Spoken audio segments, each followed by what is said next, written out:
What is up, everybody? Happy New Year. Well, if you have not already checked out yesterday, I started my end of the year list with my worst movies of 2023 to kind of cap off what was 2023 on New Year's Eve. Now we're in a new year. We're going to start to look up and slowly dig our way out of the trenches of the worst and talk about the best movie experiences of the year. But right now, we're going to do that middle chapter, my favorite chapter, actually, of the end of the year list. And normally when I do this, I do a separate video for most disappointing films, a separate video for most surprising films, but I really only had 6 on each of them. So this is going to be a top 6 for each, and I'm just going to mash them into one video. I think it'd be fun to do that, just kind of have both spectrums on this one. So the most disappointing films are not necessarily the worst films of the year. Of course, there is a couple of them that are pretty low on my list, but this is movies that I expected to be here, but there was the farthest gap to where they actually fell in my reception.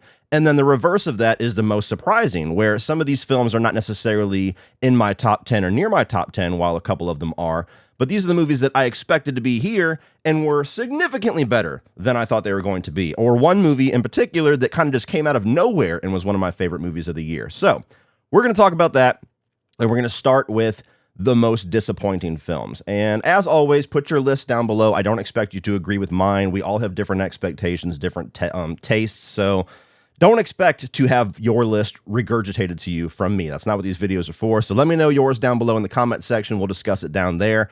And with that being said, kicking off the most disappointing films of 2023.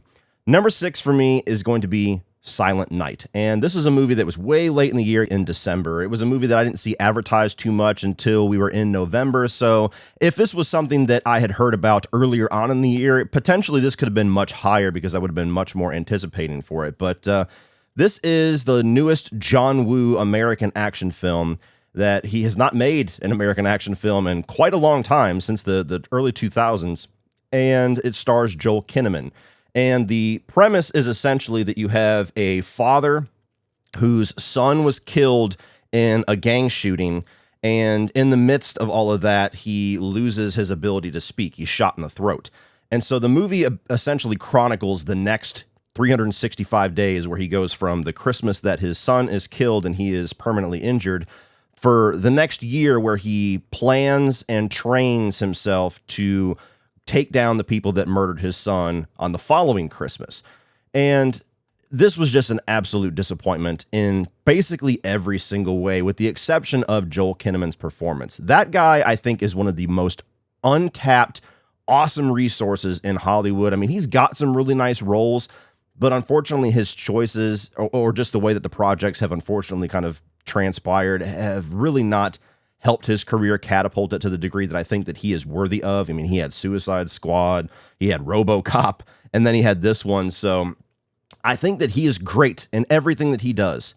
No matter if the movie deserves it or not, he is always the shining star. And that is absolutely the fact here. He is great. He does everything you could possibly ask an actor to do with this concept. A silent protagonist who still has to physically convey everything that is going on in his head and in his heart, and perform well in the action sequences. So he is great. Everything else in the movie lets him down. I don't think the action is particularly very exciting or well shot. There's a decent little fabricated one shot in a stairwell that's not too bad, but we've seen significantly better one shots in just this calendar year in things like John Wick or Extraction 2, so they kind of fail to be that impressive. I think that making the protagonist a mute, I mean, that's obviously a huge, huge handicap to put onto your movie, and I don't think that they rise above it very well. I think that the whole time, it would be one thing if he was the only character that was mute, but they decide to make the movie essentially dialogue-free, so even the other characters in the movie, like his wife, the cop that's investigating everything, even the enemies, they don't speak. There's like 3-4 lines of dialogue in the entire movie, and that's where it strains credibility and it makes it seem like a stupid gimmick. And so you fail to be able to have the relationships established properly between Joel Kinnaman's character and other people in the movie.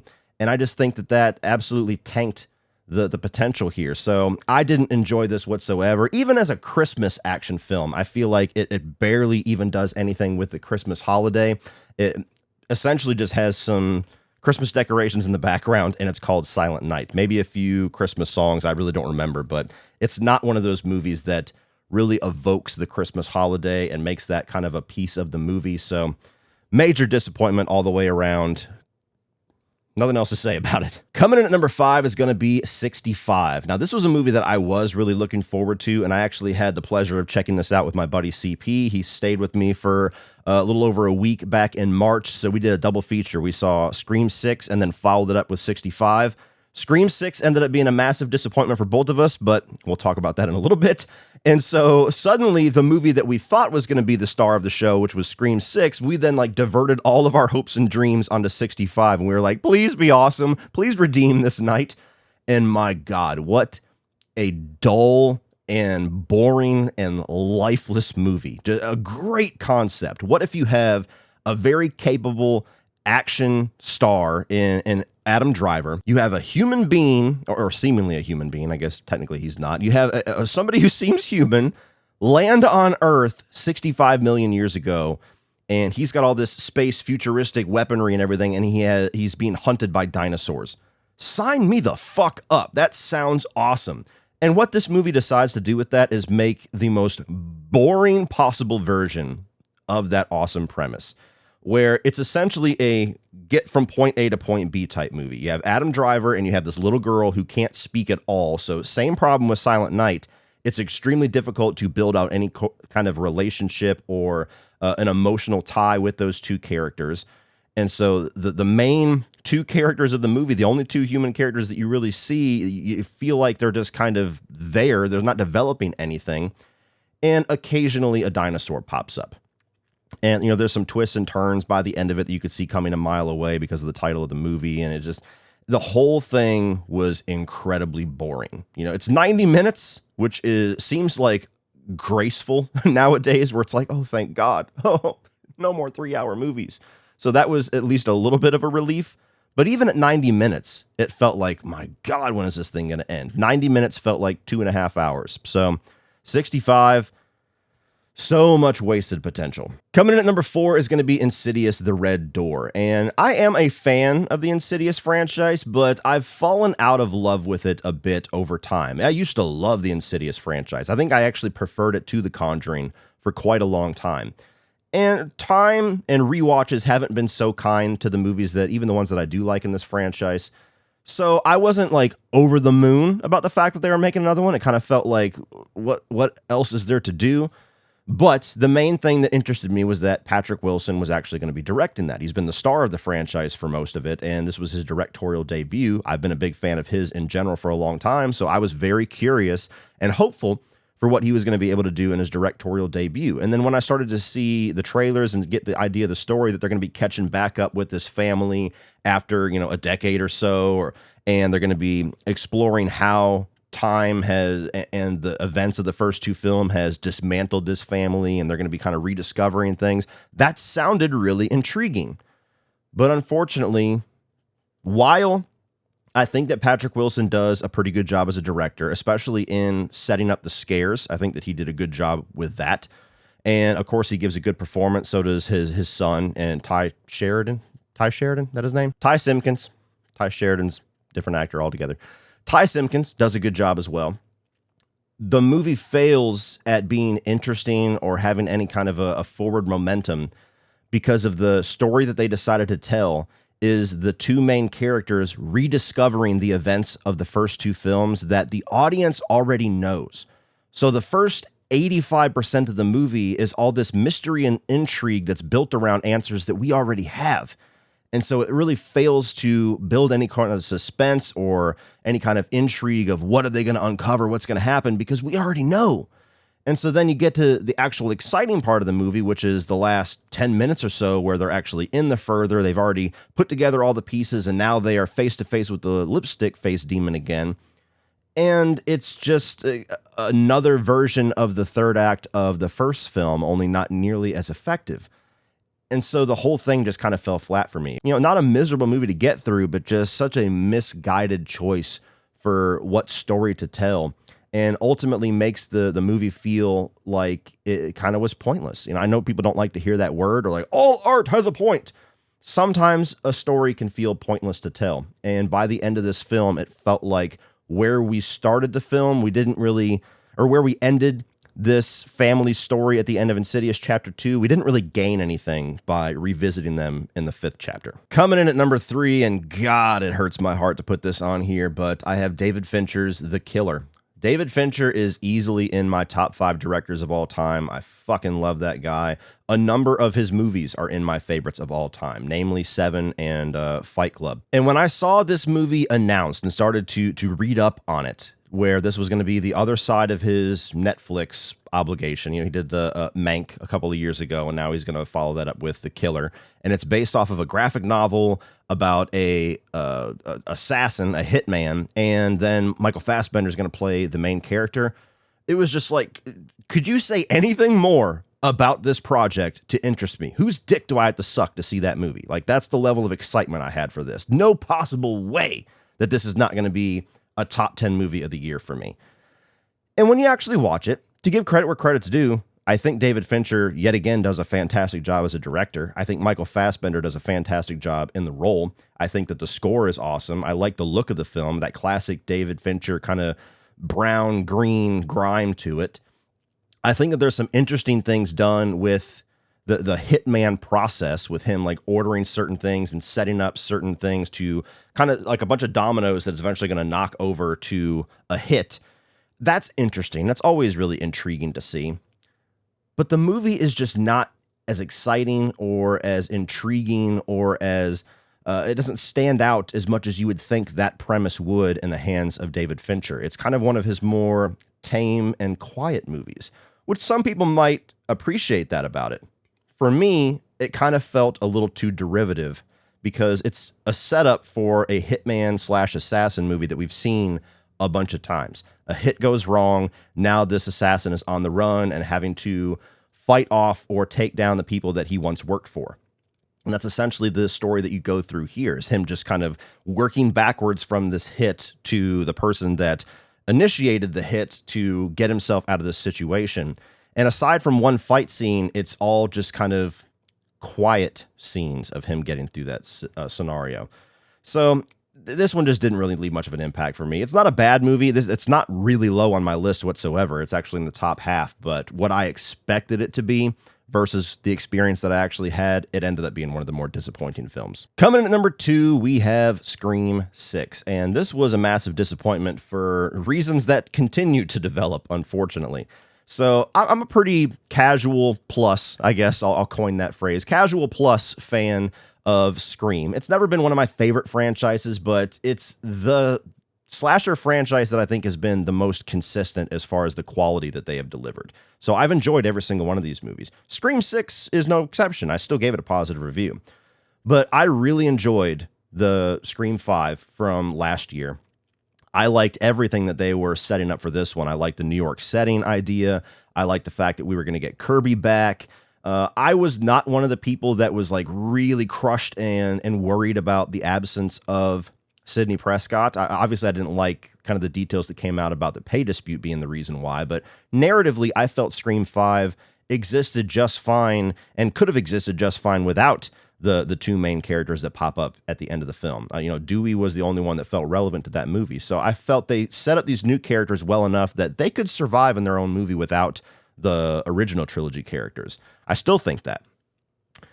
And when I watched this movie with my buddy CP for all the way up to the last 15 minutes of the movie, I was like, this is the best Scream sequel. This is awesome. I love the New York setting. I really like them continuing to develop out these characters. I love Kirby coming back. The kills are pretty good. A franchise that's never been overly creative with its kills. They're all pretty much stabs, but there was a little bit more intensity in this movie, I felt. I loved everything about this. All the way up to the point where the Ghostface mask comes off and Ghostface is revealed. From that moment to the credits, this movie just went off a cliff. And you can check out my review, and we did an in-depth spoiler discussion while CP was here if you want more in-depth thoughts on that. I'm not going to talk about them here, but I thought the identities of the killer were extremely predictable. I thought the performance of one in particular just horrible. Absolutely horrible. And I don't know what movie that person thought that they were in. And in so many ways, this movie just threw logic out the fucking window and then threw the TV out the window to land on logic. I mean, just one after another was like, that's fucking stupid. That makes no sense. That's a bunch of bullshit. And so I can't think of a movie in recent memory where I was here and then in 10 minutes I was down here.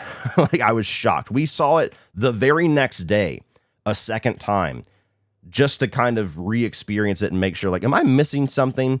And on our second experience, I saw more things that made no sense, more plot holes, more ridiculous contrivances. So while I still enjoyed the movie on just a basic Scream slasher level, I felt like this was easily one of the worst of the franchise and was not, without a doubt, one of my more disappointing movie experiences of the year because of just how crushed I was in the climax of that film. If the last 10 to 15 minutes of that movie were on the same level for me as the rest of the film, this would have been a top 5 of the year. That's how much I enjoyed it. And it's nowhere close to my top 5 by the end. But coming in at number 1, without a doubt, the most disappointing movie experience of the year is Indiana Jones and the Dial of Destiny. And this also hurts my heart to put this on here because this is one of those movies that the longer I've sat with it, the less that I've liked it. I gave it a positive review, and I think the tagline that I put in my thumbnail was, it's good enough. Like, it doesn't embarrass itself. It gives me just enough of what I want out of Indiana Jones for me to give it a positive review. I don't know if I would stand by that. Actually, I don't think that I would stand by that if I was to rewatch and re-review the movie now.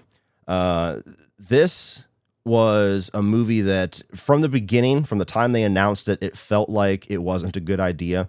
I mean, we had Kingdom of the Crystal Skull that already tarnished the brand of Indiana Jones pretty badly for most people.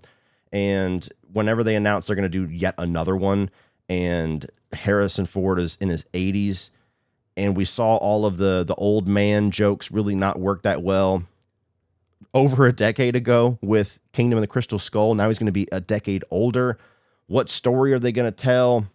The only thing that gave me hope was the announcement that the director was going to be James Mangold, because I like every single one of his movies. I love a good bit of his movies. So his name was like, oh, it's in good hands. Okay, we're fine.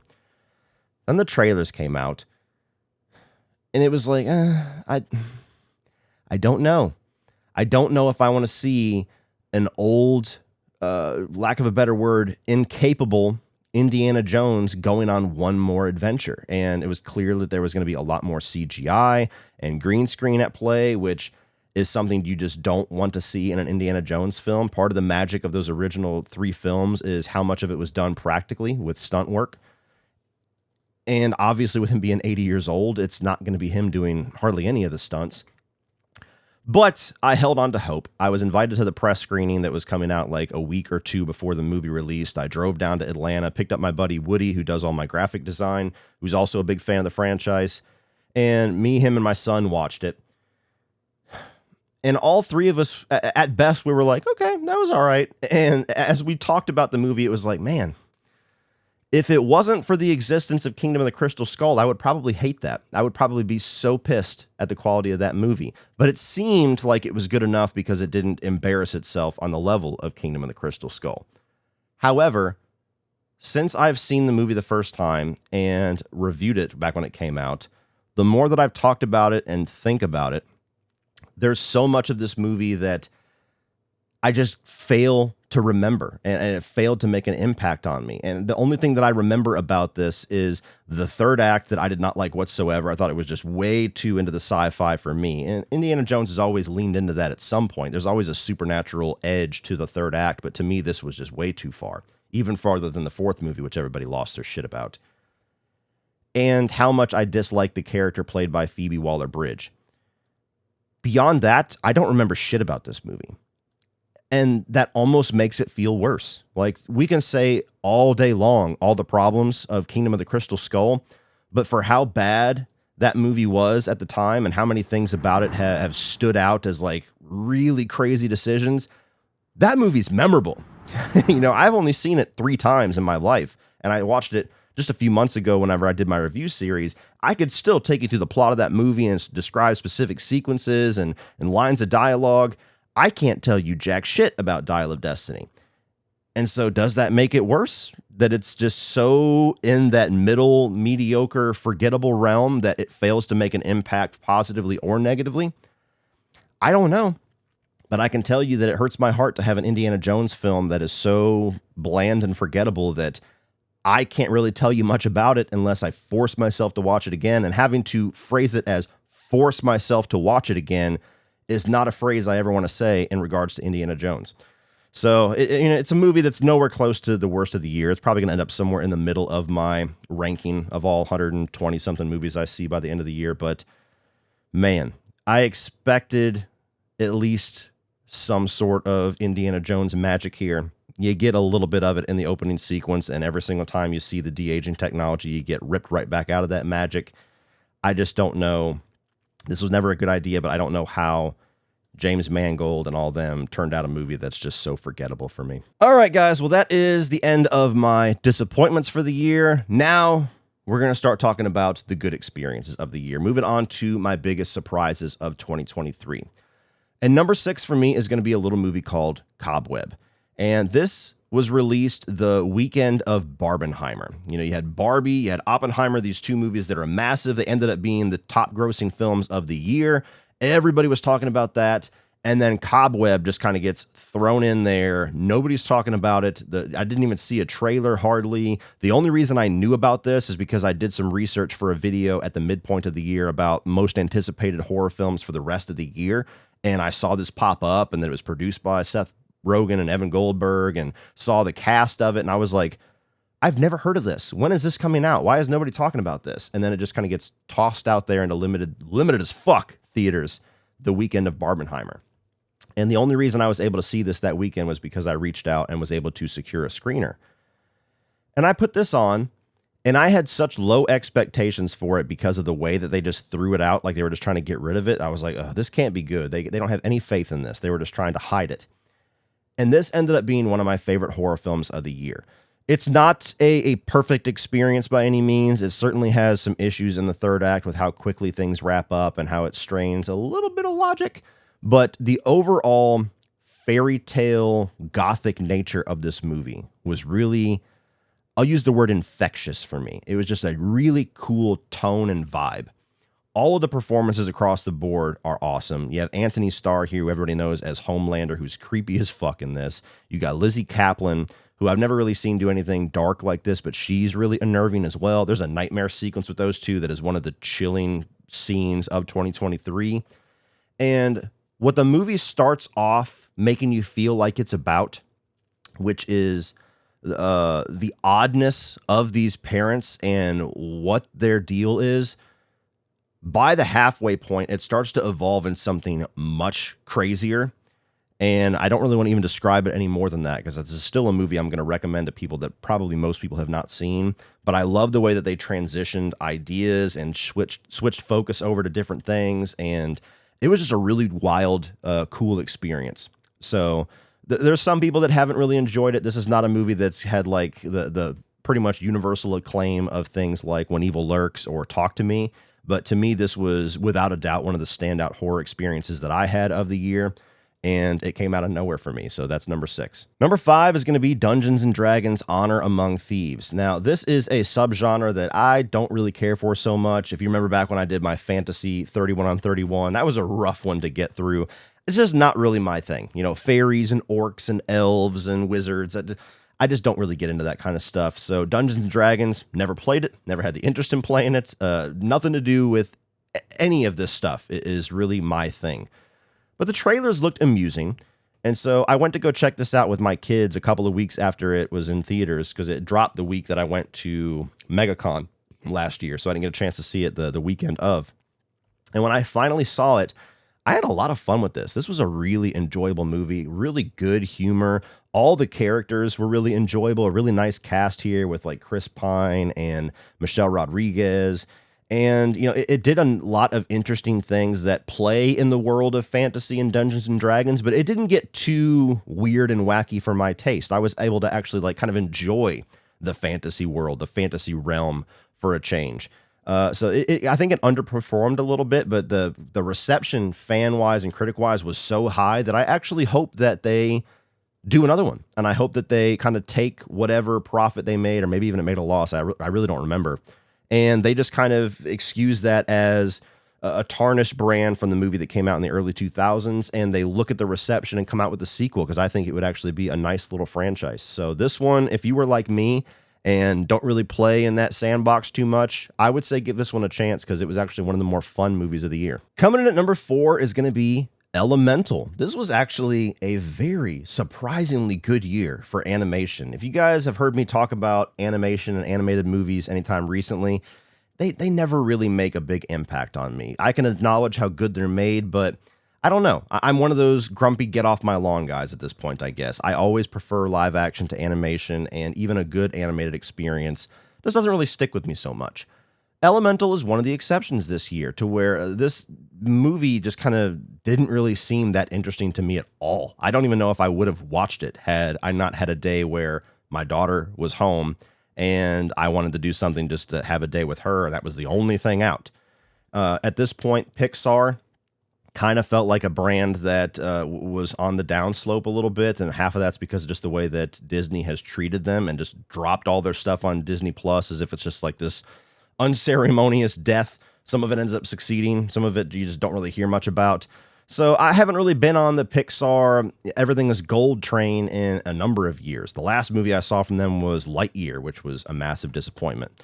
So I go in to watch this with my daughter, and not only was it surprising how much this movie just sucked her in, because she is a pain in the ass in the theaters, just to put it lightly. She does not get that into the movie. She wants to kind of talk. She wants to go to the bathroom. She wants to get refills. She just kind of treats it as like a jungle gym. And the whole time I'm like, sit down, quiet, stop.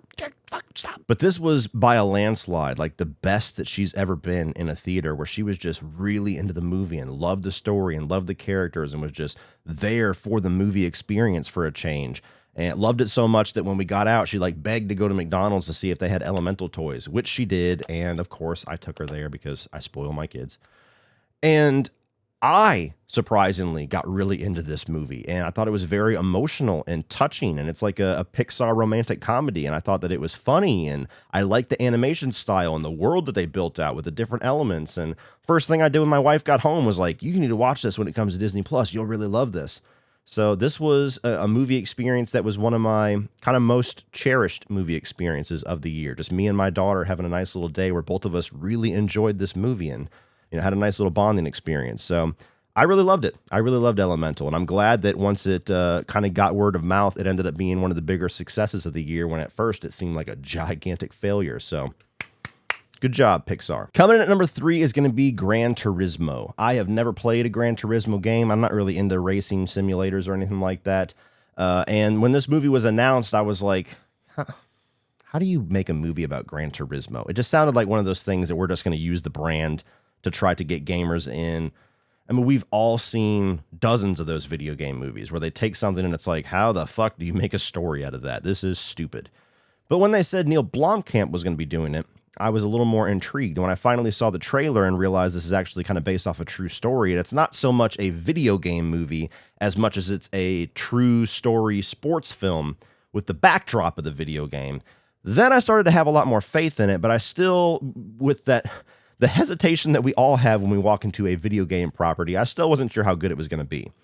And I went to go check this out a night early at like a fan preview, and I loved this. I thought this was a damn good movie. I thought that it harkened back to a lot of the classic tried and true sports movie feels, some of it to a bit of a fault. It follows the template a little bit too much. That's one of the main negatives with the movie, but it gave me all the feels that I like of just a good underdog story with the inspiration and the victory and the emotion that comes with that. I thought that all the performances were really good, especially David Harbour. I thought he was great as kind of the more cynical and a little bit more pessimistic coach that eventually you start to see the human side of him, and there's a nice bond between him and the main character, and all that was good. The racing sequences were intense as fuck. I thought that especially the crashes, I thought that the way that they kind of put the PlayStation style into the movie with some of the heads-up display stuff coming through, and even when he transfers from like racing in an actual race and it like devolves the scene into him in his room with a steering wheel, and even the reverse of that near the beginning of the movie was really cool and unique. This ended up being one of the movies that I was telling the most people this year to go and check out, because I didn't really hear many people talk about it. It was a review that more or less bombed when I put it out because just nobody cared to talk about Gran Turismo. But by the end of the year, this is one of the better experiences that I had in the theater. Coming in at number 2 is Godzilla Minus One. If you had told me that there's going to be a Godzilla movie in 2023 that I'm really going to like, I would have told you you're nuts. Like, no. First of all, no. It's just never going to happen. I don't care for kaiju movies. I've actually never seen a Godzilla movie or a King Kong movie or anything before Godzilla Minus One that I've really been that positive on. Most of them I've actually been pretty negative on. I just don't really get the appeal of those. The monster always looks cool, but I always hate the human characters. I'm always bored through most of the movie because I only want to see the Godzilla action, and even that kind of feels empty for just looking forward to the two CGI monsters punching each other. So I really don't get much out of these movies whatsoever. And had the buzz not been what it was when this movie first released, I wouldn't have even given this a shot because it's a foreign film on top of my kind of negative experience with most Godzilla films. But everybody was talking about how great this was, and so I was like, fine, I'll go give it a shot. You know, I got a free day. And so I went to go see this, and this was, by a landslide, the best kaiju movie that I've ever seen. This is a really good story with really good characters. It's focusing on like a post-war Japan and the effect that that has on the characters in the movie and the country as a whole. And then you happen to have Godzilla that's in there as kind of a backdrop, which for the first time ever, having the star of the show be in the backdrop actually is a good decision. He's treated more as a horror villain in this instead of like this big bad anti-hero that has to come and beat up the other monsters. He's terrifying when he shows up. When he's smashing through the cities and he's putting our human characters at risk, you actually feel like tension there. You actually want them to survive, where the other movies I could give a fuck if they all get stepped on. When he gets ready to do his atomic breath, you're like, oh no, what's gonna happen? It's not like this big ass like crowd-pleasing moment like in like Avengers Endgame or something where everybody stands up and cheers. It's like, oh shit, oh no. And I think the movie did a really good job at having not only very effective and intense and exciting Godzilla sequences with amazing special effects, especially for the budget of the film, but it never lost sight of being a story of these human characters and, you know, going through their character arcs while Godzilla is going on. Like the main character who's the kamikaze pilot and how he has this kind of survivor's guilt and this post-war guilt and how that eventually develops into him more or less having this pseudo family that he doesn't feel this attachment to, and where that goes in the third act and how he changes with that. It's all stuff that even if Godzilla never showed up, it'd be a captivating movie. But with Godzilla, it ends up being a really holistic experience that I really enjoyed. And the more of a Jaws take on Godzilla, I thought was pretty awesome and unique. So I really enjoyed this movie. I said in my review, I was like, I really like this. It's probably not top 10 of the year for me. And then when I started to actually look at my my list of movies that I keep for the entire year, it got closer to that top 10 than I actually thought that it did. It damn near made the top 10. So the fact that I'm telling you a Godzilla movie almost cracked my top 10 should do nothing but excite you to check this out if you have not. But coming in at number 1 is going to be Saw X. No question, by a landslide, the biggest surprise of the year for me. Look, I've covered the Saw films in their entirety. I've ranked them a few different ways, and it's never really been a franchise that I'm overly high on. There's about half the movies that I like, and about half the movies of the franchise I could give a shit if I ever watch again. I found it to be one of the more overrated and artificially drawn out franchises in horror. But you had the trailer for this, and they're going to go back to between the first two movies. They're going to go and they're going to focus more on John Kramer, who's always been kind of the missing piece of this franchise since Saw 3. They killed him off way too early. Anybody who's a producer on that series will tell you that. And even with that, I was like, yeah, but I mean, how good is it going to be? It's going to be the same shit. I mean, having John Kramer be the focus really going to make that much of a difference? And how much of a focus is he actually going to be? I don't know. This is not going to be good. I was as pessimistic and as uninterested and unimpressed as you could be. And this was the final secret screening of this year's Fantastic Fest. And even that was a bit of a disappointment to me because there was all these other much more interesting possibilities, at least at the time, I thought. I mean, there was Exorcist Believer, which I Wasn't necessarily excited for, but I was more intrigued to see what the final product was going to be with that. There was David Fincher's The Killer. There was Eli Roth's Thanksgiving. Basically, any other movie that was suggested to be a possibility, I would have taken over Saw X. But it ended up being Saw X. So I sit down with this crowd at Fantastic Fest, one of the last movies of the festival, to see Saw X. All right, whatever, what you got for me? And I walk out. And I'm like, holy fuck, am I crazy, or was that not like easily the best Saw film? To me, it is. To me, it's the best Saw film. I thought having a complete focus on John Kramer made a massive difference. They did a great job at making him the hero of the movie, even though we know he's a psycho and a killer. They effectively give us people that we hate much more. And so they're very easily able to make him be the hero and the protagonist of a story, even though he's still technically a villain. I thought that all of the gore and the traps, for the most part, were very satisfying and nasty enough for my taste for a Saw film.